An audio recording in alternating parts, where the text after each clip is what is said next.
जय हिंद दोस्तों और मेरे प्यारे विद्यार्थियों।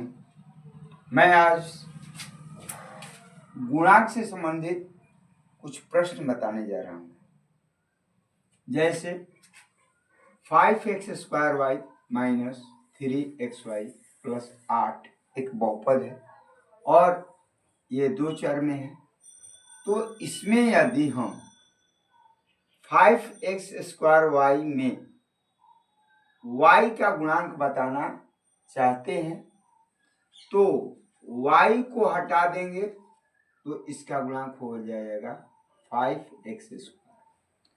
और यदि हम x² का गुणांक बताना चाहते हैं तो उसमें से x² हटा देंगे तो 5y बचेगा। और यदि x² y का गुणांक बताना चाहते हैं तो x² y को हटा देंगे तो इसका गुणांक 5 हो जाएगा। इसी तरह 3xy में यदि हम y का गुणांक बताना चाहते हैं तो y को हटा देंगे तो 3x बचेगा। और यदि x का गुणांक बताना हो तो x हटा देंगे तो 3y बचेगा। और यदि xy दोनों का गुणांक बताना हो तो हम xy हटा देंगे इसमें से तो 3 हो जाएगा। दूसरा एक प्रश्न इसी में डाले हैं कि x² yz + xyz + xy + yz में चर 3 है x y z यानी 3 चरों में बहुपद का घात बताना हो तो हम जानते हैं कि बहुपद का घात जिस पद में चर का घात सबसे अधिक होगा वही घात बहुपद का घात होगा। तो यहाँ हम घातों की संख्या देखते हैं। यहाँ एक एक घात है और गुणा में घात को जोड़ेंगे तो यहाँ 2 घात होगा। यहाँ भी एक एक जोड़ेंगे तो घात 2 होगा। और यहाँ एक एक एक जोड़ेंगे तो घात 3 होगा। और यहाँ 2 y का घात 1 और z का घात 1 यानी 2 1 3 1 4।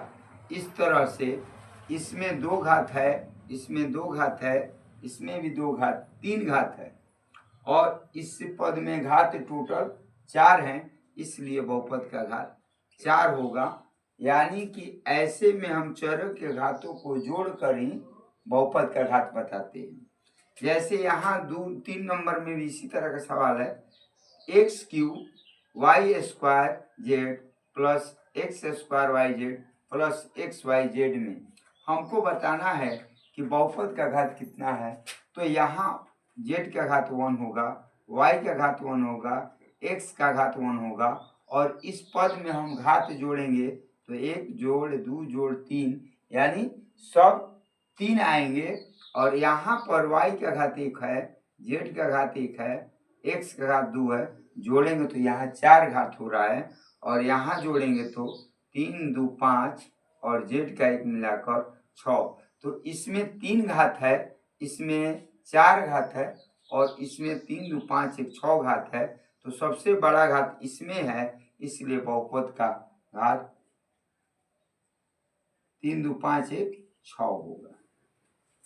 इस तरह एक से अधिक चरों में हम लोग बहुपद का घात उन पदों में चरों के घातों को जोड़कर बताते हैं। और जिस पद में चरों के घात सबसे अधिक होंगे वही बहुपद का घात होगा। यदि यह वीडियो आप लोगों को अच्छी लगी हो तो प्लीज़ लाइक कीजिए, शेयर कीजिए, सब्सक्राइब कीजिए। Thank you.